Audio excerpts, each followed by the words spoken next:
Have you walked away from something and said, that could have gone better?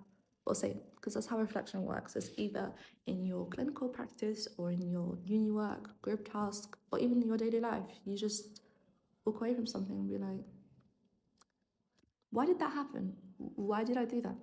Why didn't that work? So this is where reflection comes in, because then it helps us improve our performance next time. So one popular framework that's used in psychology is Gibb's reflective cycle. So this is the most used, the most famous. So Graham Gibb created this in 1988 and it's been the most used since then. Gibb's reflective cycle. And this has 6 stages. So the first stage we have is description. So this is where it comes in for what happened. So what was the thing? Why did that happen? And then the next stage is feelings. What was I thinking? What was I feeling? And you have the third stage, which is evaluation. This comes in where you talk about the advantages and disadvantages. What worked? What didn't? You have that analysis, which is why did it happen that way? So this is where you can start thinking about the whole world. So this is where your theory or overthinking come in. So you can either think of people's circumstances or think of your own personal circumstances or the environment. What caused this situation to happen? And then you have the conclusion, which is what have I learned?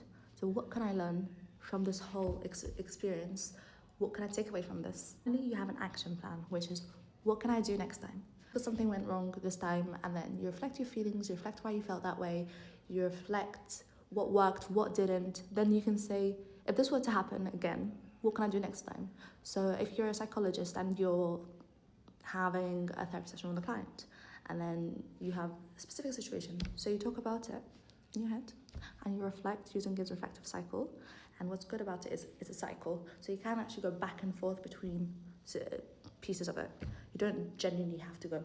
You can just keep going back and forth until you actually establish. So you can be thinking, why am I feeling that way? Why did it happen that way? And then you can go back again and be like, oh, so that's probably why I'm feeling that way. At the end of it, it's really important to have an action plan. And Gibb's cycle isn't just use and you close it again. You can always come back to it. So this is something you can keep going to improve yourself.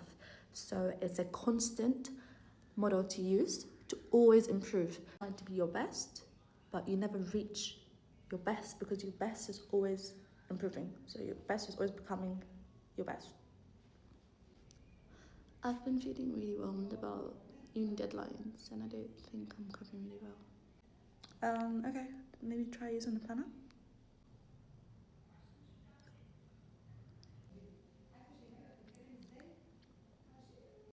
Not the best therapeutic response. So going back to Gibb's reflective cycle, for the description. I went straight to advice giving when the client was clearly experiencing distress. I felt nervous and silence made me uncomfortable.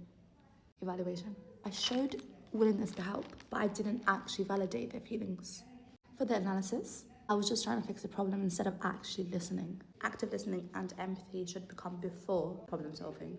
Then this is where the important part comes out, where we learned about what we've done. So now we have to make a plan, the action plan for the next time if this were to happen. Next time, I will pause, reflect feelings back, ask open questions. Okay, your turn. Which stage helps us look at how our emotions impact our actions? So is it A, description, B, feelings, or C, action plan?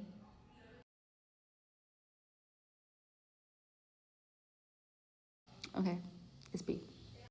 Because this is where we explore how our emotions, how our feelings impact our decisions. So when making decisions, it comes out of cognition. So obviously you can have like a cognitive process on why you make a specific decision, but don't get me wrong, it is very, very common to use our emotions to make decisions. And this is where we reflect on our feelings. Why do we feel that way? And why did it lead us to do this specific thing? So this specific action. So overall, Gibbs cycle gives us a way of reflection to some experiences and our responses and develop better therapeutic skills.